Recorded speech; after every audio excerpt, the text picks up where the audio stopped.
All right, so can Stetson Bennett keep this up? Dean Legge from Dog Post, making you a smarter Georgia fan and encouraging you to sign up for our newsletter. When you think about Stetson, and you look at you watch the games, any quarterback, no matter who they are, Tom Brady, whoever, they're going to be inaccurate with balls sometimes. What you don't want are decisions that are poor.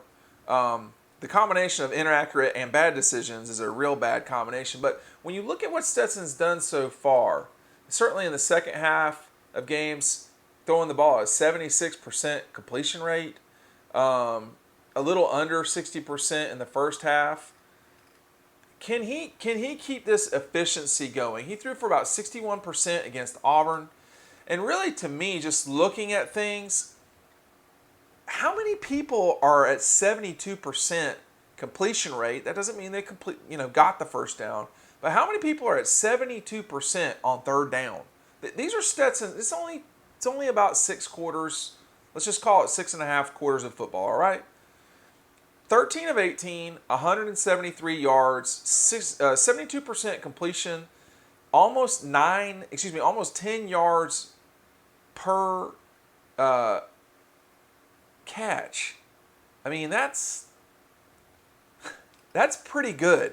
He's 9 of 10 on 3rd and 6 or more for 129 yards. Completion rate, obviously, 90%, averaging 13 yards there. He's not spectacular. And because he's not spectacular physically, people underestimate him. They underestimate him naturally. Kirby Smart probably underestimated him.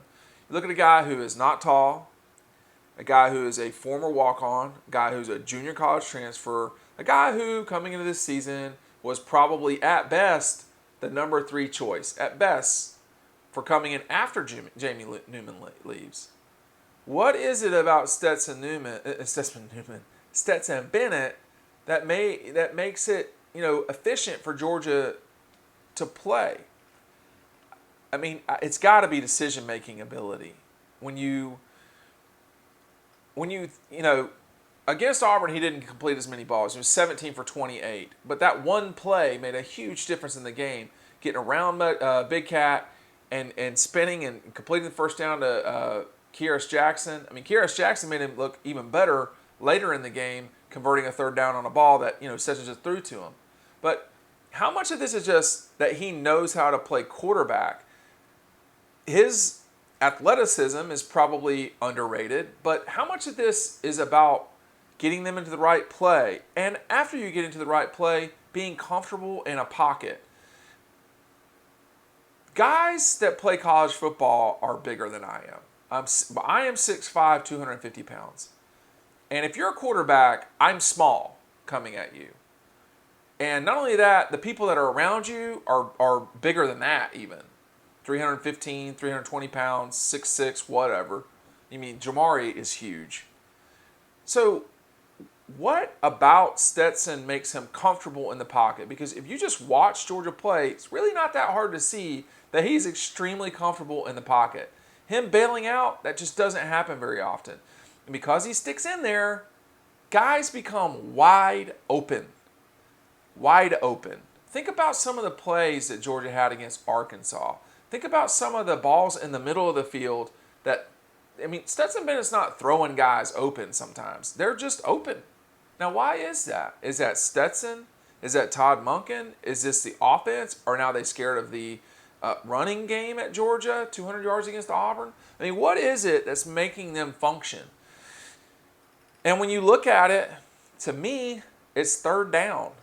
I mean, again, going back to this thing, on 3rd down just the entire season, 13 of 18. So he's missed 5 balls, okay, the entire time. For an 72% completion rating, he almost has more yards on 3rd down than any other down.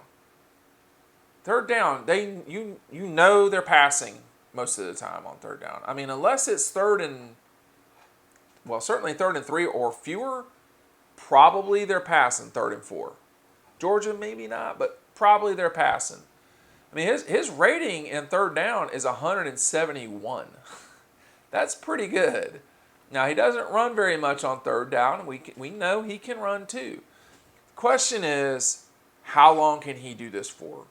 It doesn't look like this is an anomaly. This looks like this is kind of what he is. What's going to happen when things get tough for Stetson? Have we already seen the tough part? I mean, the funny thing was the other day when someone said, was this what you envisioned when you got to Georgia? He said, well, which time? Georgia didn't play like this on offense last year. Now, they played Auburn last year on the road. This is not the same Auburn defense. But they have, they're scoring when they need to score now. And it's just like, my old coach used to say in basketball, we don't need you to be a superstar all the time. We just need you to be a superstar when we need you to be a superstar. That's it. Don't be a hero. And with this guy, he just kind of hangs out in the pocket and does his thing. I mean, the worst statistical situation for Stetson is second and long. He's, under 50%. He's at 43% there. Just not a lot of production there. But that's not the bulk of their throwing, obviously. So there's a slew of things like third and what you'd call long. He is 6 of 7. So anything third and 8 or longer, he's missed one ball the entire year. It's hard to be that efficient, man. I mean, this is a guy that I'm not going to call him special. I'm not going to do all the stuff we talk about in recruiting because he's not that. But he may just be a surgeon. And you can win in a big way with any number of different types of quarterbacks. Nick Marshall played in the national championship game. Josh Heupel won a national championship, if I'm not mistaken, at Oklahoma. I mean, Jake Coker won the national championship at Alabama.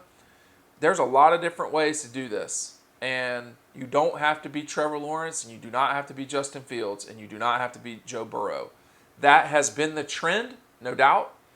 But with this defense and with that guy being efficient, Georgia's going to be tough to deal with. Make sure you check out this newsletter we've got over here on the right. We appreciate a lot of people signing up. We can't be successful on here without you. Thanks for watching. We'll see you on the newsletter.